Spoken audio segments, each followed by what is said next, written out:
आज इस क्लास में हम बात करेंगे आपके सेंट्रल वेनस कैथेटर के बारे में, जिसे हम सेंट्रल लाइन कहते हैं। एग्जाम में बहुत बार इससे क्वेश्चन आता है, इंपॉर्टेंट टॉपिक है। अगर आपको समझ रहा है सेंट्रल लाइन के बारे में तो ये क्लास आपको पूरी देखनी है, आपके जितने भी डाउट है सब क्लियर हो जाएंगे। चलिए क्लास हम उसको शुरू करते हैं। सबसे पहले मैं बात करता हूँ इंट्रोडक्शन के बारे में। सेंट्रल वेनस कैथेटर, ठीक है, कि मतलब जो भी आपकी लार्ज वेन है उसके अंदर अपन क्या डालते हैं, एक कैथेटर डालते हैं। ठीक है, देखिए यहाँ पे समझिए इसको। सेंट्रल वेनस कैथेटर हम इसको सेंट्रल लाइन के नाम से भी जानते हैं। इसमें एक थिन फ्लेक्सिबल ट्यूब है, वो इंसर्ट करवाते हैं, डालते हैं किसमें, लार्ज वेन में, अपनी बॉडी में। ठीक है, जो आपकी सेंट्रल लाइन है ये जाती है कहाँ तक जाती है, आपकी जो भी मेजर वेन है, ठीक है, कहाँ जाती है, मेजर वेन है वहां तक जाती है डायरेक्टली, जो आपके हेड के पास में हो। ठीक है, चलिए आगे मैं बात करूं। आगे देखिए, the most common site for CVC, central venous catheter के लिए मोस्ट कॉमन साइट वो कौन सी रहेगी। तो अगर सबसे मैं पहले बात करूं, सबसे मोस्ट कॉमन साइट है वो है आपकी इंटरनल जुगुलार वेन। एक बार एक क्वेश्चन करवाया था, उसमें मैंने सब क्लेविन बोल दिया था। वहां पे अगर मैं मोस्ट कॉमन की बात करूं तो वो होगा आपका इंटरजुगुलर वेन। अगर मैं कई बार बात करूं कि किसके लिए, कि अगर नियर द हेड या फिर मैं बोलूं इन्फेक्शन के हिसाब से, इन्फेक्शन की रेट को रोकने के लिए, तो वो होता है सब क्लेविन। ठीक है, अगर नॉर्मली अपन बात करें मोस्ट कॉमन साइट कौन सी होती है, वो होती है इंटरजुगुलर वेन। ठीक है, और उसमें भी मोस्ट कॉमन साइट कौन सी होगी, वो की राइट साइड की। ठीक है, subclavian vein under the collarbone, ठीक है, और फिमोरल वेन, ये आपकी कॉमन साइट है। ये क्या है, आपकी कॉमन साइट है जहां पे अपन सेंट्रल वेनस कैथेटर है वो इंसर्ट करवाते हैं। नेक्स्ट मैं बात करता हूं आपके पर्पज की। भाई उद्देश्य क्या है, इंडिकेशन कौन सी कंडीशन में हम यहाँ पे इंसर्ट करवाएंगे। तो देखिए इसके उद्देश्य में देखिए, जो भी हम आपकी जो भी पेरिफेरल आई हुई लाइन है वो कई बार या तो पूरी पर्याप्त नहीं होती, इनफ नहीं होती, या फिर सुटेबल नहीं होती। उस वाली कंडीशन में हम क्या करते हैं, जो भी आपकी पेरिफेरल आई हुई लाइन है उसको छोड़ के अपन सेंट्रल लाइन की तरफ जाते हैं। इसमें देखिए सबसे पहले मैं बात करता हूँ एडमिनिस्टर ऑफ वेसिकेंट और इरिटेटिंग ड्रग्स। कई बार आपने देखा होगा कुछ ऐसी ड्रग्स जो अगर आपके इंट्रावेनस कैथेटर में है और वो लीक कर जाए तो वहां पे आपको एक्सट्रावेजन या इन्फिल्ट्रेशन देखने को मिलता है, जिसके कारण से वहां पे टिश्यू डैमेज वाली कंडीशन क्रिएट हो जाती है। वो ड्रग कौन सी होती है, वो होती है आपकी वेसिकेंट या इरिटेंट ड्रग। ठीक है, तो इसमें देखिए ये कौन सी है, वो मेडिकेशन है, ठीक है, जो क्या कर सकती है, सीवियर टिश्यू डैमेज कर सकती है, जिसमें आपका नेक्रोसिस है, अल्सरेशन है, ये वाली कंडीशन देखने को मिलती है। कौन सी वाली कंडीशन में, अगर ये आपकी जो भी नॉर्मल अपन वेन में लगाते हैं, पेरिफेरल वेन में लगाते हैं, उस टाइम पे अपन बोलते हैं ना कि ये तो लीक हो रहा है, तो वहां पे एक्स्ट्रावेजन वाली कंडीशन है वो बन रही है, उसके कारण से क्या हो सकता है, टिश्यू डैमेज है वो हो सकता है बच्चे। ठीक है, जैसे मैं बात करूं आपकी कीमोथेरेपी एजेंट हो गए, जैसे डॉक्सोरुबिसिन हो गया, विनक्रिस्टिन हो गया, सिस्प्लेटिन हो गया। ठीक है, हम कई बार देखिए पेरेंटल न्यूट्रिशन देते हैं, ये एक हाइपरटोनिक सॉल्यूशन है। नेक्स्ट इसमें आपके जो भी पर्पज है उसमें भी बताऊंगा। और हाई कंसंट्रेशन जैसे पोटेशियम क्लोराइड है या हाइपरटोनिक सेलाइन है, ये भी हम इसके लिए क्या काम में लेते हैं, आपका सेंट्रल लाइन वो काम में लेते हैं। ठीक है, तो देखिए जो अभी मैंने बात की एडमिनिस्ट्रेशन ऑफ हाइपरटोनिक और हाई कंसंट्रेशन सॉल्यूशन, ऐसे सॉल्यूशन जिनकी टोनिसिटी क्या हो, ज्यादा हो, या कंसंट्रेशन में वो क्या हो, ज्यादा हो, तो ऐसे वाले फ्लूइड हम किससे देते हैं, सेंट्रल लाइन से देते हैं। पेरिफेरल लाइन से वो क्या हो जाती है, पेरिफेरल लाइन जो भी वेनस है वो उससे इरिटेट हो जाती है, वो उसको टॉलरेट नहीं कर पाती। ठीक है, देखिए पेरिफेरल जो भी वेन है वो इसको टॉलरेट नहीं कर पाती, किसको, हाई ऑस्मोलैरिटी को, जिसके कारण से वहां पे आपको फ्लेबाइटिस देखने को मिलता है। अपन कई बार बोलते हैं ना कि जिसको देखा, आपने देखा होगा कि हम किसी को अगर टीपीएन वाला फ्लूइड देते हैं, ठीक है, टीपीएन देते हैं, टोटल पेरेंटल न्यूट्रिशन देते हैं, तो हम उसको अगर नॉर्मल पेरिफेरल लाइन से दे तो हम वो पहले तो नॉर्मल सही चलेगा, उसके बाद में वो क्या हो जाएगा, वो अपन ये बोलते हैं कि अरे ये तो ब्लॉकेज होने लगेगा। मतलब वहां पे क्या होता है कि वो जो भी आपका सॉल्यूशन है वो हाई हाइपरटोनिक सॉल्यूशन है, हाई ऑस्मोलैरिटी वाला क्या है, वो आपका सॉल्यूशन है, तो जिसके कारण से फ्लेबाइटिस वाली कंडीशन है वो हो सकती है। ठीक है, वेन आपको जो भी वेन है उसकी स्क्लेरोसिस देखने को मिल सकती है, मतलब हार्डनिंग हो जाती है। देखिए सेंट्रल वेनस कैथेटर ये अलाउ करती है सेफ एडमिनिस्ट्रेशन को डायरेक्टली, किसमें, सेंट्रल सर्कुलेशन में, जहां पे हम जो भी रैपिड ब्लड फ्लो आपको देखने को मिलता है, जिसके कारण से जो भी ड्रग्स है वो क्या हो जाती है, डाइल्यूट हो जाती है, यानी हाई कंसंट्रेशन में है वो आपके रैपिड जो भी आपका ब्लड फ्लो उसमें जाएगी तो वहां पे वो डाइल्यूट है वो हो जाएगी। ठीक है, चलिए नेक्स्ट इसमें उदाहरण में बात करूं, टोटल पेरेंटल न्यूट्रिशन टीपीएन, इसका बहुत अच्छा उदाहरण है। ठीक है, उसमें 20 से 25% ग्लूकोज देखने को मिलता है। हाइपरटोनिक सेलाइन है, ठीक है, 3% और उससे ज्यादा वाले कंसंट्रेटेड इलेक्ट्रोलाइट सॉल्यूशन हो गए, हम इसके लिए क्या काम में लेंगे बच्चे, सीवीसी सेंट्रल वीनस कैथेटर काम में लेंगे, ठीक है, क्योंकि ये इसको आपकी जो भी नॉर्मल जो भी पेरिफेरल वेसल्स जो आपके हाथों में आपकी जो भी आईवी साइट है वो क्या हो जाती है, इसे मतलब अगर ये हाइपरटोनिक सॉल्यूशन है वो उसको झेल नहीं पाती, बर्दाश्त नहीं कर पाती, फ्लेबाइटिस वाली कंडीशन या वेनसिस कोलोसिस आपको देखने को मिलेगा, ठीक है। चलिए नेक्स्ट मैं बात करूं हेमोडायनेमिक मॉनिटरिंग, आपके ब्लड के अंदर क्या चेंजेस आ रहे हैं हम उसको भी मॉनिटर करते हैं। किसके सहायता से कर सकते हैं, सेंट्रल वीनस कैथेटर। देखिए नॉर्मल सीवीपी कितना होता है भाई, वो होता है 2 to 8 mmHg। कितना होता है, 2 to 8 mmHg। सीवीपी आपका जब भी सीवीपी है वो रिफ्लेक्ट होता है कहां से, आपके राइट एट्रियल प्रेशर से, जो इंडिकेट करता है आपके ब्लड वॉल्यूम को और वीनस रिटर्न को, ठीक है। अब देखिए कई बार एग्जाम में क्वेश्चन आया हुआ है, अगर सीवीपी कम है तो यानी यूँ समझो कि डिहाइड्रेशन डायरिया वाली कंडीशन हुई होगी, ब्लड लॉस हुआ होगा, ब्लीडिंग हुई होगी। अगर सीवीपी ज्यादा आ रहा है, ठीक है, तो देखिए इसमें सीवीपी ज्यादा आ रहा है तो हार्ट फेल्यूर हो गया, फ्लूइड ओवरलोड। मैं पहले बात करता हूँ लो सीवीपी। अगर सीवीपी आपका 2 या इससे भी कम आ रहा है तो उसको अपन बोलेंगे आपका जो भी क्लाइंट है डिहाइड्रेशन हो सकता है, हेमरेज हो सकता है। हाई सीवीपी आ रहा है तो हार्ट फेल्यूर हो गया या फ्लूइड ओवरलोड हो गया। उस वाली कंडीशन में क्या होगा, जो भी आपका सेंट्रल वीनस प्रेशर वो भी क्या होता है, वो बढ़ा हुआ रहता है, ठीक है। चलिए आगे मैं बात करता हूं नेक्स्ट फ्रीक्वेंट ब्लड ड्रॉज और ट्रांसफ्यूजन, ठीक है। अगर कई बार आपको होता है कि ब्लड की सैंपलिंग जाते रहते हैं रेगुलर, या फिर मैं बात करूं ट्रांसफ्यूजन हो रहा है, मल्टीपल ट्रांसफ्यूजन हो रहा है, उसके लिए भी आपकी क्या सही रहती है, आपकी सेंट्रल लाइन सही रहती है, ठीक है। पेशेंट जिसको आपको रिपीटेड जो भी लैब की जांच करवानी होती है या फिर उसको ब्लड ट्रांसफ्यूजन या ब्लड प्रोडक्ट वो देने होते हैं, ठीक है, तो उसमें क्या होता है कि अगर हम कई बार देखते हैं कि बहुत से ज्यादा उनसे क्या सैंपलिंग चल रही है या फिर हम उसको जो भी ब्लड प्रोडक्ट दे रहे हैं तो उसके लिए मल्टीपल वेनिपेंचर करने होते हैं। तो अगर सेंट्रल लाइन लगी है तो उससे वो कम हो जाएंगे, ठीक है। और हम क्या कर सकते हैं, इसे सिमुलेटेडली इन्फ्यूज कर सकते हैं एंटीबायोटिक फ्लूइड। आपने देखा होगा 3 पोर्ट होते हैं, अलग अलग पोर्ट होते हैं, एक सैंपलिंग के लिए काम में लेंगे, एक अपन क्या है जो फ्लूइड के लिए काम में लेंगे, एक अपन सैंपलिंग के जो भी आपका जो भी कुछ भी और दूसरा सोल्यूशन देना हो हम उसके लिए भी कर सकते हैं, ठीक है।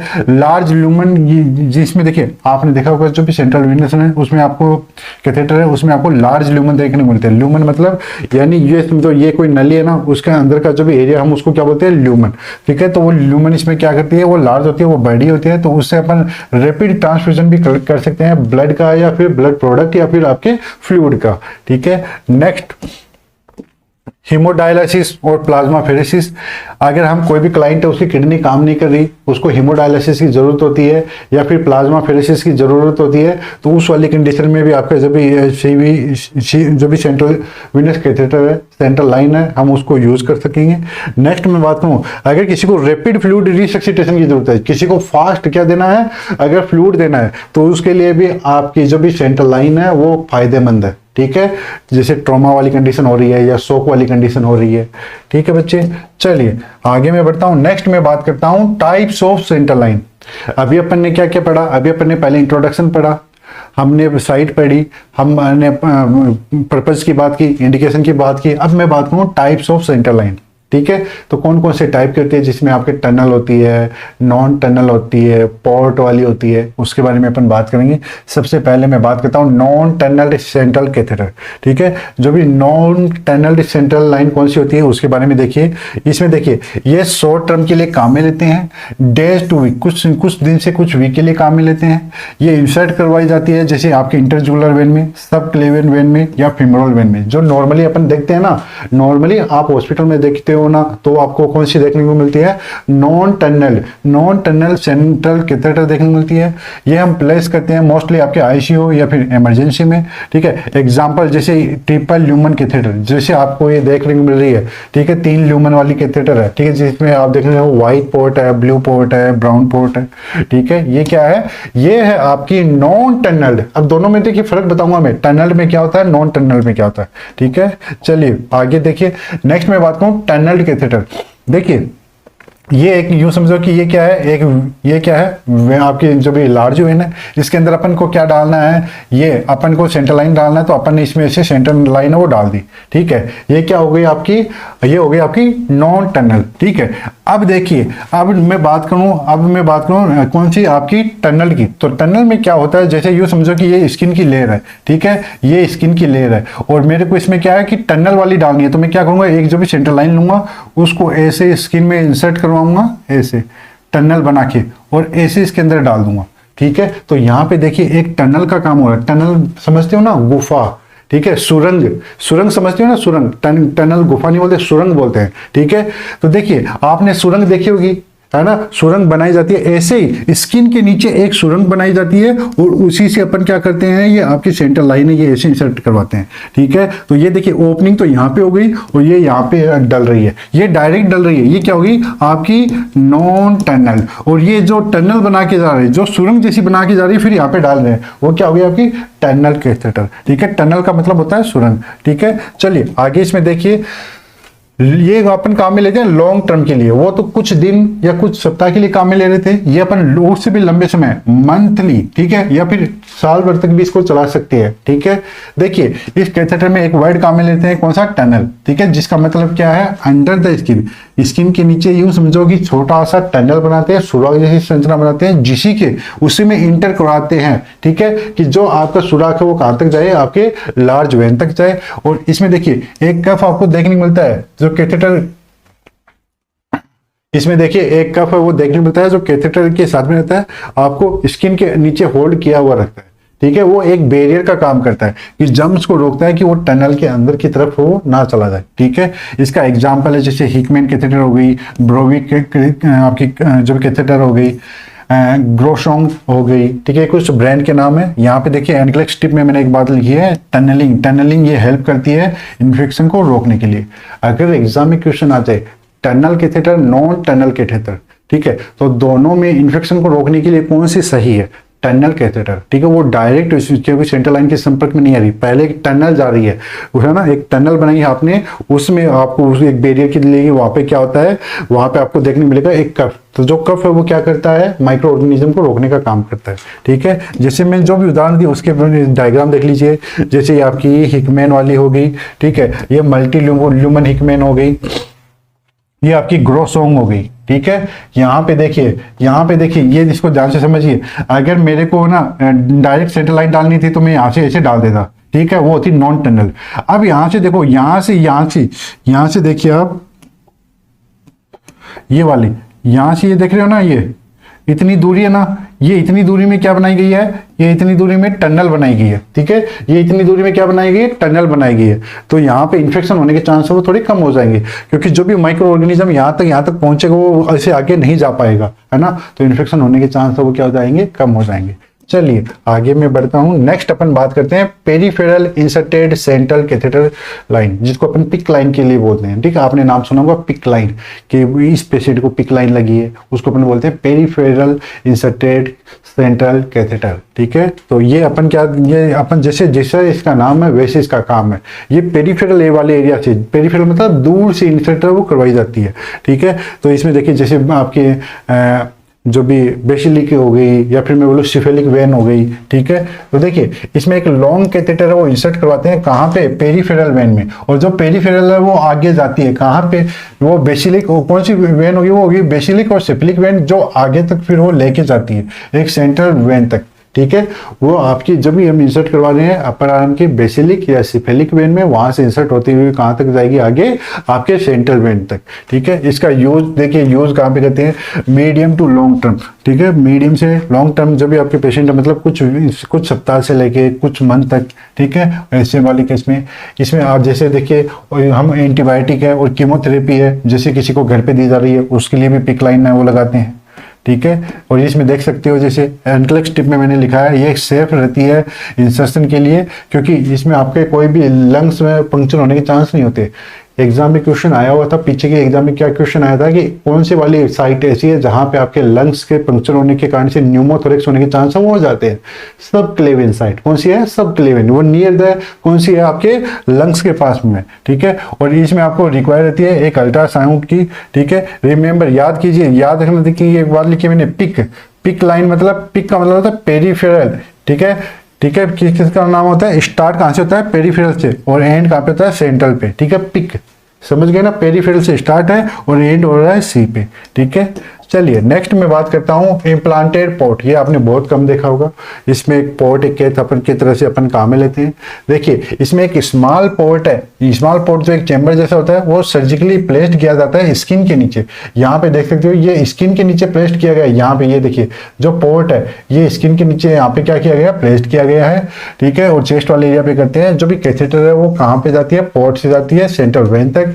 और ये आपको आंखों से वैसे नॉर्मली नहीं दिखाई देगा बाहर से, ठीक है। ये लॉन्ग टर्म इंटरमीडिएट थेरेपी के लिए अपन काम में लेते हैं, जैसे कीमोथेरेपी है उसके लिए भी अपन काम में लेते हैं। ये क्या है? इम्प्लांटेड पोर्ट, जिसको अपन पोर्ट एक कैथ भी बोलते हैं। चलिए एनाटॉमिकल साइट ऑफ इंसर्शन, कौन कौन सी साइट होती है इंसर्शन की, सेंट्रल लाइन कहाँ कहाँ से लगा सकते हैं, हम उसके बारे में बात करेंगे। तो ये देखिए मैंने ज़्यादा डिटेल में नहीं लिखा है, सीधी सीधी भाषा में नाम लिखा है। सब क्लेवियन तो ये होता है चेस्ट की तरफ, ठीक है। जो भी आपकी क्लेवियन बोन है उसके पास में, ये सेंट्रल वेन का एक उदाहरण है, ठीक है। जैसे ये कहाँ पे लेते हैं? लॉन्ग टर्म असेस के लिए आईसीयू में, ठीक है। जिसका टीपीएन चल रहा है उसके लिए। इंटरनल जुगुलर वेन आईजे, ठीक है। आईजे देखा हो ना, कई जगह लिखा था आईजे भी, इंटरजुगुलर वेन, ठीक है।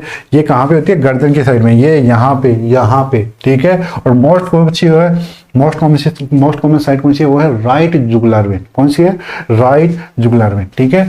शॉर्ट टर्म के लिए काम में लेते हैं, ये इजियर है लगाने में, ठीक है। और सबसे ज्यादा इजी लगाने में तो आपकी होती है फीमोरल वेन, ठीक है। सबसे ज्यादा इजी तो क्विक, आप क्विक इसको लगा सकते हो। ये कहाँ पे होती है? ग्रोइन में, फीमोरल वाला एरिया, ठीक है। नेक्स्ट में देखिए इमरजेंसी और क्विक एक्सेस के लिए इसको काम में लेते हैं। अगर एग्जाम में क्वेश्चन आ गया इमरजेंसी में, सबसे फास्ट सबसे जल्दी कौन सा लगा सकते हैं? आपका फीमोरल वेन। सबसे ज्यादा सेफ वैसे कौन सा है? अगर मैं बात करूं इंसर्शन के हिसाब से तो पिक वाला है। अगर मोस्ट कॉमन की बात करूं, आपके मोस्ट कॉमन कौन सी साइट है? तो वो होती है इंटरजुगुलर होती है। अगर मैं बात करूं सबसे पास या सबसे इन्फेक्शन की रेट सबसे कम किसमें होती है? ये इन्फेक्शन की रेट के हिसाब से कम होता है, ये सबसे कॉमन है। ये फीमोरल, ये सबसे ज्यादा काम में लेते हैं, लेकिन इन्फेक्शन सबसे ज्यादा किसमें होता है? फीमोरल में, ठीक है। सबसे कम सब क्लेवियन में, ठीक है। इंटरनल जुगुलर वेन सबसे मोस्ट कॉमन साइट है जो हॉस्पिटल में लगाई जाती है। पेरिफेरल ये थोड़ी शेप है, क्योंकि ये क्या है? ये अपन दूर से इंसर्ट करवाते हैं, ठीक है। और पेरिफेरल और सेंट्रल, ठीक है। ये देखिए पेरिफेरल से कहां जाती है? पेरिफेरल में इंसर्ट करवाते हैं, बेसिलिक या सिफेलिक में वो जाती है आपकी सेंट्रल वेन में। Long term out patient therapy के लिए ये काम में लेते हैं। चलिए आगे मैं बात करता हूं। नेक्स्ट देखिए इंपॉर्टेंट में कई बार कोई ये भी पूछ ले कि साइट सिलेक्शन में प्रायोरिटी किसे देंगे भाई? तो प्रायोरिटी हम हमेशा देंगे एज ए इन्फेक्शन के आधार पे, कि इन्फेक्शन और कॉम्प्लिकेशन कम हो, ठीक है।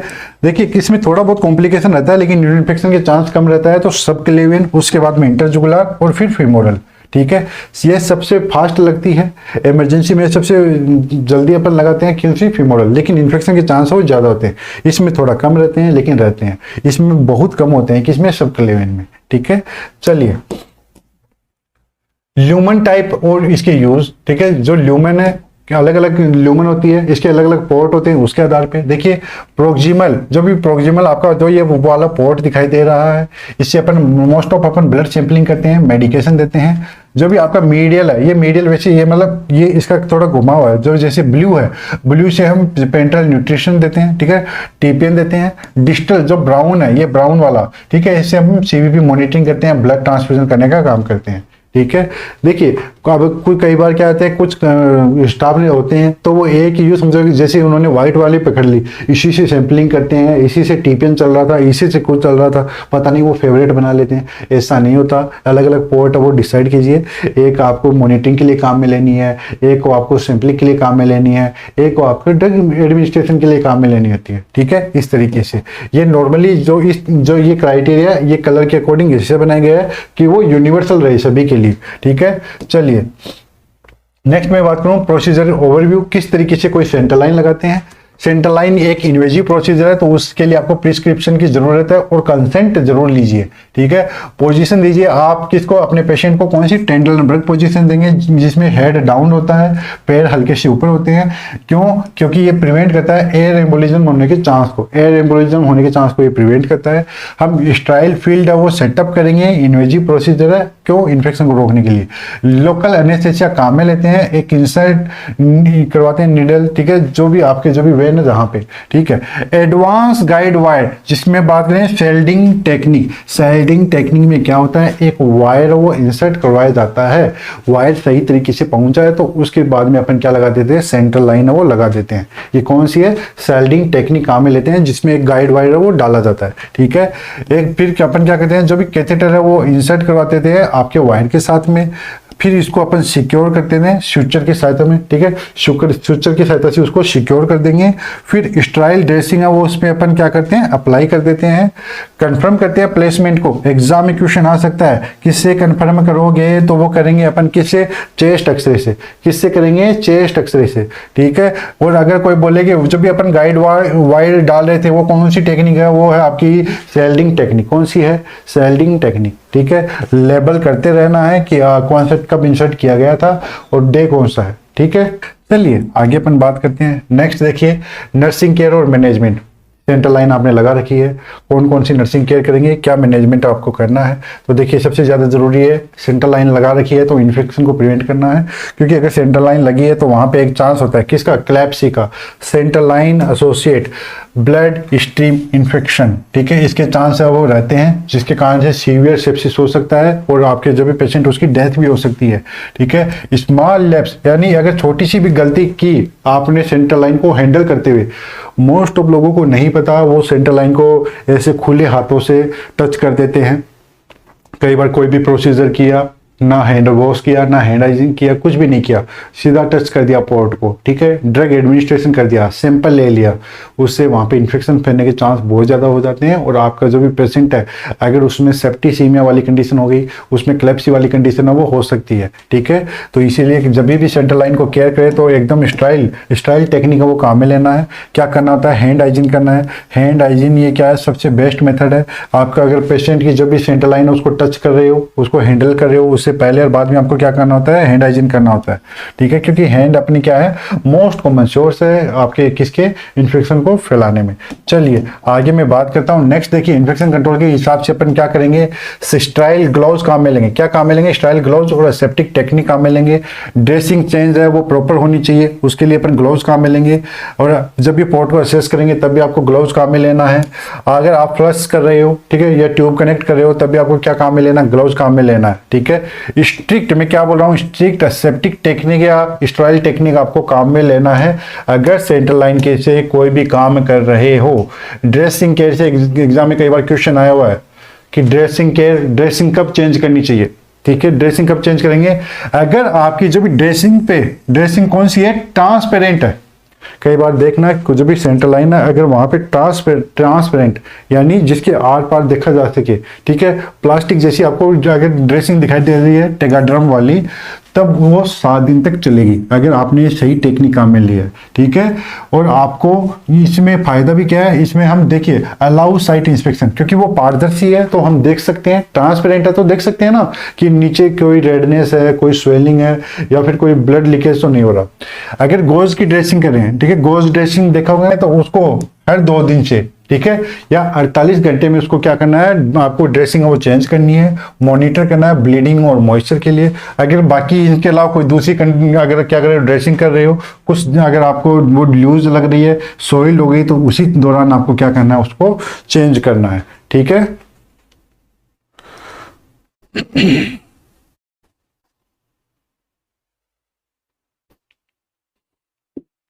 चलिए नेक्स्ट में बात करता हूं। नेक्स्ट देखिए, जैसे अपन अगर कोई भी सेंट्रल लाइन लगाए तो स्किन प्रिपरेशन करना जरूरी है। और स्किन प्रिपरेशन के लिए अपन क्या काम में लेते हैं, क्लोरहेक्सिडिन 2%। एग्जाम में क्वेश्चन आया हुआ है, ठीक है। अगर क्लोरहेक्सिडिन 2% अवेलेबल नहीं है तो बिटाडिन काम में ले सकते हो, ठीक है। क्लोरहेक्सिडिन क्या है, एंटी माइक्रोबियल प्रोटेक्शन का काम है वो करती है। चलिए नेक्स्ट में बात करता हूँ, स्क्रब द हेप। आपने हब देखा होगा सेंट्रल लाइन का, उसको क्या करना होता है, उसको स्क्रब करना होता है यूज करने से पहले। देखिए जब भी हम असेस करते हैं पोर्ट को, आपको क्या करना है, स्क्रब करना होता है, ठीक है। जब भी पोर्ट से अगर नीडल जो सिरिंज अटैच करोगे उससे पहले अपन क्या करेंगे, एल्कोहल स्वाब है और जो भी क्लोरोक्सीडीन है उसकी सहायता से हम उसको क्या करेंगे, अपन उसको क्या करेंगे, स्क्रब करेंगे, ठीक है। किसको, हब को। ड्यूरेशन कितना होता है, 15 से 30 सेकंड तक। और फिर उसके बाद में अगर आपने जैसे स्क्रब किया है उसको थोड़ी देर के लिए आपको क्या करना होता है, एयर ड्राई के लिए छोड़ना होता है, ठीक है। क्योंकि जब भी आपने देखा होगा मोस्ट लाइन, जब भी आपकी मोस्ट लाइन रहती है ना, वो इन्फेक्शन उसमें देखने को मिलता है, कंटामिनेशन देखने को मिलता है जब आप स्क्रब नहीं करते हो हब को, ठीक है। क्योंकि हम असेस करते हैं तो वहां पे इन्फेक्शन होने के चांस वो रहते हैं, इसीलिए पहले पोर्ट को आपको क्या करना है, स्क्रब है वो करना है। चलिए आगे बढ़ता हूं। रेड फ्लैग साइन क्या होंगे इन्फेक्शन के, इन्फेक्शन की रेड फ्लैग साइन होता है रेडनेस होगा, ठीक है, या वार्म देखने को मिलेगा साइट पे, ड्रेनेज देखने को मिलेगा, या टेंडरनेस स्वेलिंग देखने को मिलता है, फीवर, चिल, स्मेलेज, ये वार्निंग साइन होते हैं किसके, इन्फेक्शन के, बॉडी के अंदर अगर किसी को सेंट्रल लाइन लगी है, ठीक है। अगर इनमें से आपको कोई भी अगर साइन सिम्टम देखने को मिल रहा है तो स्टॉप, ठीक है, जो सेंट्रल लाइन है उसको काम में लेना बंद कर दीजिए और डॉक्टर को बता दीजिए कि पेशेंट में ये वाले सिम्टम आपको देखने को मिल रहे हैं, तो मतलब पेशेंट में क्या है, इन्फेक्शन होने के चांस वो ज़्यादा रहेंगे। अब देखिए एग्जाम में से भी क्वेश्चन आया था, नोट सेट में क्वेश्चन आया था ना फ्लशिंग के लिए, ठीक है। तो देखिए फ्लशिंग हम जब भी आपकी सेंट्रल लाइन है, ठीक है, उसको अपन क्या कर रखते हैं, उसको ओपन रखने के लिए, उसको पेटेंट रखने के लिए, उसको क्लीन रखने के लिए अपन क्या करते हैं, फ्लश करते हैं, ठीक है। उसको अपन क्या करते हैं, फ्लश करते हैं। अब देखिए फ्लश करने के लिए आपको सही क्या होनी चाहिए, करेक्ट सिरिंज होनी चाहिए। हमेशा 10 ml की सिरिंज या उससे बड़ी काम में ले। इंपॉर्टेंट बात बोल रहा हूं, एग्जाम में क्वेश्चन आ गया ना सिरिंज से, तो गलत मत कर देना। 10 ml सिरिंज या उससे बड़ी सिरिंज काम में लेना चाहिए। स्मॉलर सिरिंज काम में नहीं लेनी है, जैसे 3 ml की या 5 ml की। क्यों भाई, अगर आपने 3 ml या 5 ml की काम में लेंगे ना तो उसमें प्रेशर बहुत ज्यादा जनरेट होता है और उससे आपकी जो भी कैथेटर है वो रप्चर हो सकती है, ठीक है, कैथेटर फट सकती है, ठीक है। इसीलिए आपको क्या है, आपको 10 ml या उससे लार्ज वाली जो भी आपको सिरिंज है वो काम में लेना है। कैथेटर ये डेलिकेट होती हैं, लार्ज सिरिंज का जो भी प्रेशर वो थोड़ा कम होता है, किसमें, आपके ल्यूमेन में, तो फटने का चांस है वो कम रहता है, ठीक है। चलिए फ्लश सॉल्यूशन, कौन से सॉल्यूशन से अपन फ्लश करेंगे, रूटीनली अपन कौन से सॉल्यूशन से करते हैं, 0.9%, ठीक है, 0.9% आपके एनएसएस नॉर्मल सलाइन है, वॉल्यूम होगा 10 ml। आफ्टर ब्लड ड्रॉ, जैसे आपने ब्लड को क्या किया है, ड्रॉ किया है, विड्रॉ किया है सैंपलिंग में के लिए, तो आपको कितने 20 ml एनएस से आपको क्या करना है, उसको जो भी आपके एनएस है उससे उसको फ्लश करना है।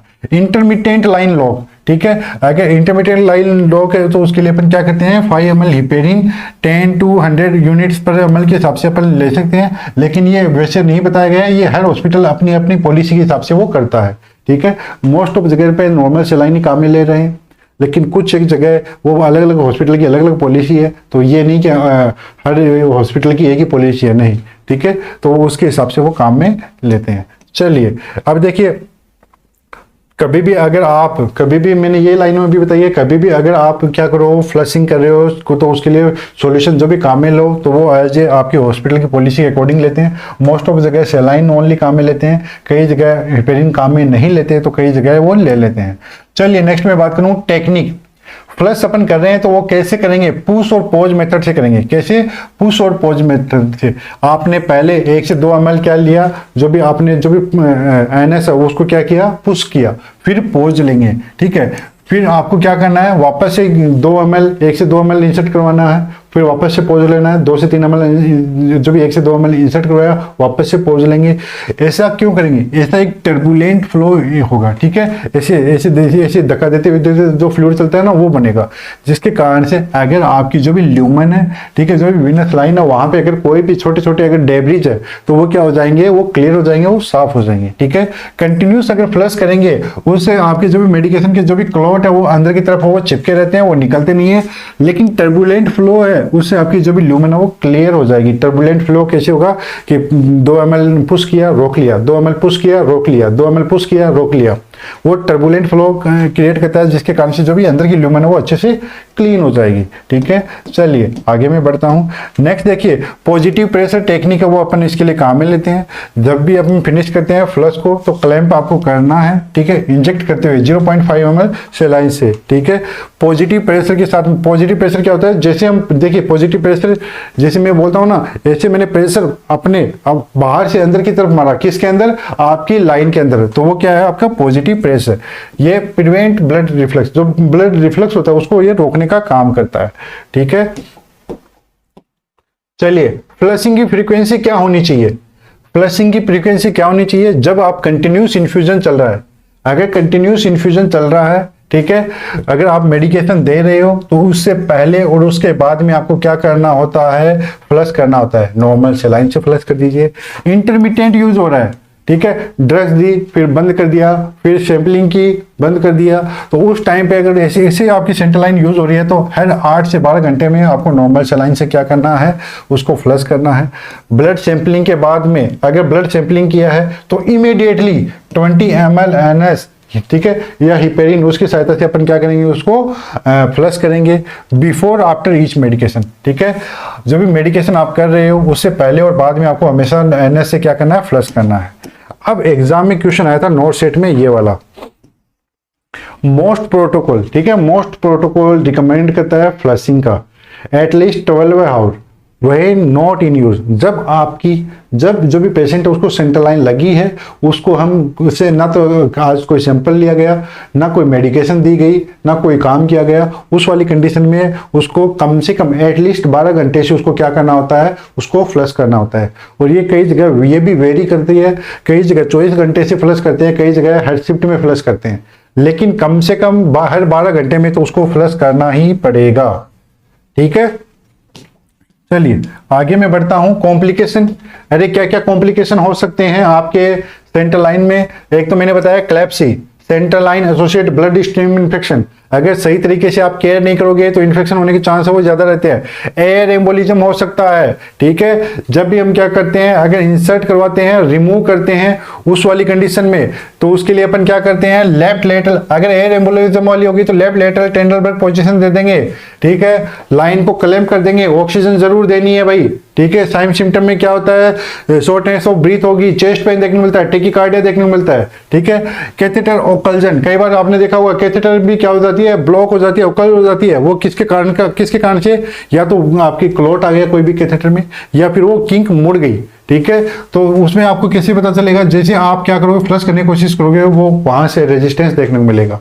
ठीक है, हम क्या करते हैं, पेशेंट को रिपोजिशन देते हैं, थ्रोम्बोलाइटिक एजेंट वो काम में लेते हैं। न्यूमोथोरेक्स होने के चांस रहते हैं, मोस्ट कॉमन न्यूमोथोरेक्स होने के चांस कहाँ पे रहते हैं, सबक्लेवियन के टाइम पे। थ्रोम्बोसिस वाली कंडीशन, वीनस स्टेसिस, यानी कई बार क्या हो गया, ब्लड गाढ़ा हो गया, जम गया, उस वाली कंडीशन में उसके लिए एंटीकोगुलेंट थेरेपी काम में लेते हैं। कैथेटर मिग्रेशन, कैथेटर कहीं डिस्प्लेस तो नहीं हो रही है, ठीक है, तो उस वाली केस में भी अपन क्या करते हैं, ये भी ये क्या है, ये एक कॉम्प्लिकेशन है। और अगर आपको देखना है कि साइट चाहिए कि नहीं, तो उसके लिए कंफर्मेटिव साइट क्या होती है, कंफर्मेटिव जो भी क्या करते हैं टेस्ट, वो होता है एक्सरे। ठीक है, साइट को देखने के लिए। अब कुछ एफएक्यूज, फ्रीक्वेंट आस्क्ड क्वेश्चन, ठीक है, जो सेंट्रल लाइन से रिगार्डिंग क्वेश्चन पूछे जाते हैं। देखिए मोस्ट कॉमन साइट कौन सी होगी सेंट्रल लाइन के लिए, तो वो होगी राइट इंटरनल जुगुलर वेन। ठीक है, RIJ। ठीक है, why is the right internal jugular vein is preferred. अब बताइए कि राइट इंटरनल जुगुलर वेन है वो क्यों प्रिफर्ड कर रहे हैं। देखिए स्ट्रेट पाथ है, सीधा सीधा रास्ता है। ठीक है, और ये इजी टू असेस है अल्ट्रासाउंड की सहायता से, और इसके कॉम्प्लिकेशन भी जो भी कॉम्प्लिकेशन है और जो रिस्क है वो भी थोड़े कम है।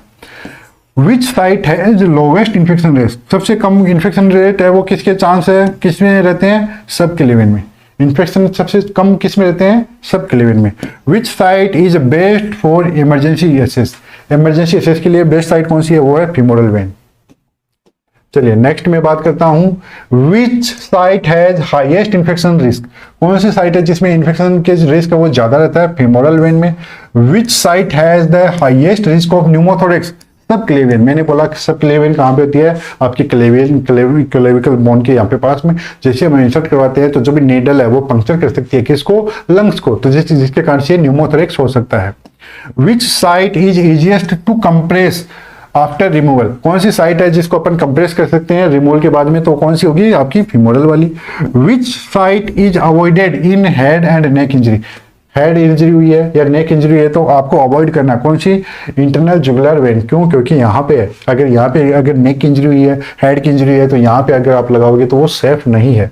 चलिए, तो बच्चे ये था आपके सेंटर लाइन के बारे में। आई होप आपका कोई भी डाउट नहीं रहा है। अगर कोई भी डाउट है तो मैसेज कीजिए, कमेंट कीजिए, हम आपके जो भी डाउट है उसको ज़रूर सोल्व करेंगे। मेरे हिसाब से जितना हो सके उतना कंटेंट मैंने इसमें डाला है।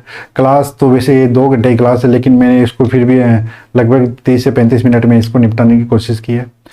तो फिलहाल के लिए इतना ही, जल्दी मिलेंगे एक नए चैप्टर में। तब तक के लिए thank you everyone, thank you so much. जुड़े रहिए ओम नर्सिंग अकेडमी के साथ में।